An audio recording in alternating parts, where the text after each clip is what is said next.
we're installing 1.25" wheel spacers on a 2006 Ford Crown Victoria p71 police car. This car has been lowered in the front with outcast drop plates, and it's been lowered in the back with Moog 501 springs, and then it has KYB shocks all the way around.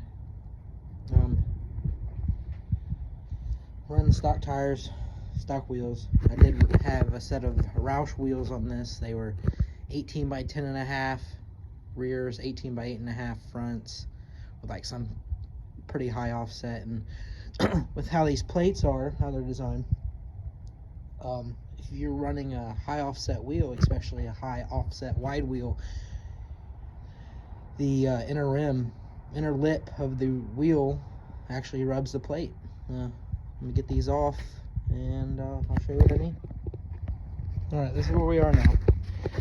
There's the plates I'm talking about. You kind of see where it's been rubbing. Alright, already got the back spacer on. We'll wait. We have, with these spacers, we have to take that little tip off. Right here. I'll show you. Here we go. Alright, when you put the spacer on,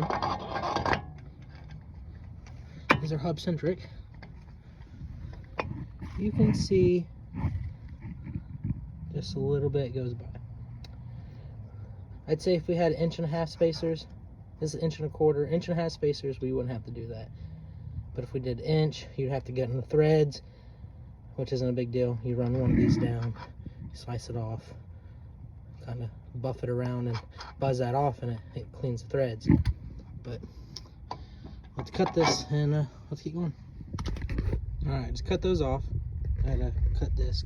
Now I have a buffer disc. I'm going to go around these and kind of clean this edge off and kind of cone them a little bit. It allows the nuts to go back on smooth. Alright, let me do that and I'll get back to you.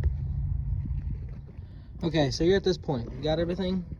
I mean, they're cut down. Everything's clean against the mating surfaces. Make sure there's no crap on the back of the spacer on the hub, and if there's a buildup of rust, wire wheel it or sandpaper it.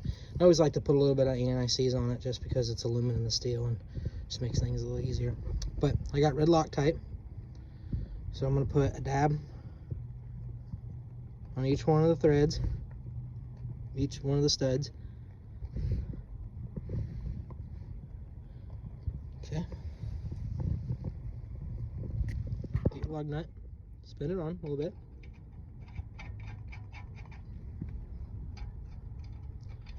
And the biggest thing, I mean, people talk about eBay spacers. I mean, these are about $70 shipped US to my door off eBay. I don't have a problem with these. I've never used an impact on them.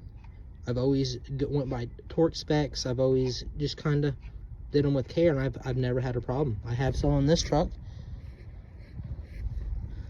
And that truck has a spool in it.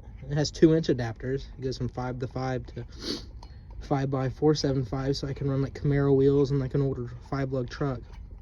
But all right, let me get these spun down and keep going. All right, so if you're putting spacers on like a rear-wheel drive car or something, you mean the front spindle will spin. You know what I mean, if you're trying to tighten down a spacer or what have you.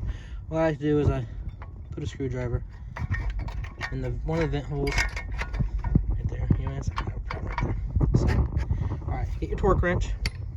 My rule of thumb is if it's like 1.5", 20 up to you probably, yeah, I'd say about half 20.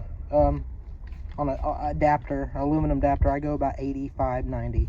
On these, I'm going to go 90. On the actual lugs that go in the factory nuts, the spacer nuts that go in the factory lugs, studs that put the adapter on, I do 85, 90 on these. So let's do that.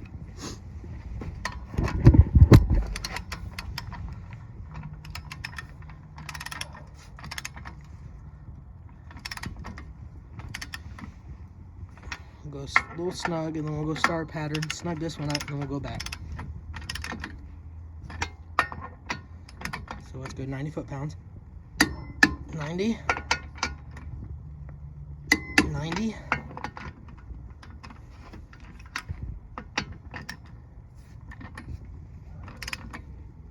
90.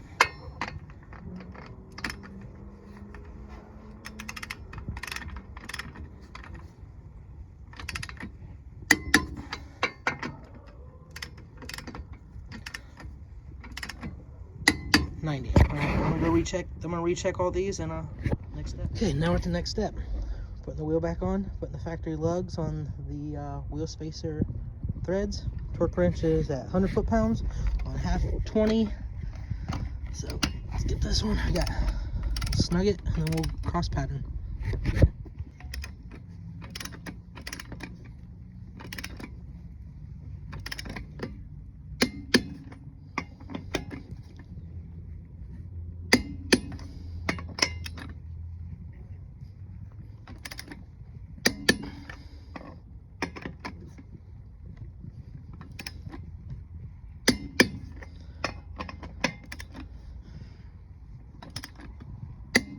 All right, here's the difference. This has 1.25" spacers.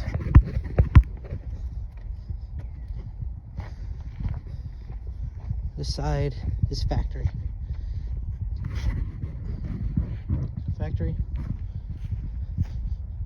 1.25".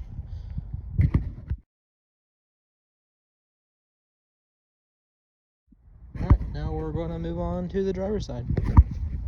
Here is another. I mean, it was on the hill, angled down, so spacers.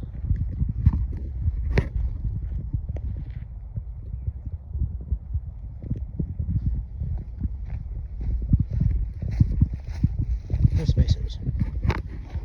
All right, here it is cutting off one of these studs. See here, I did a few. Here we go.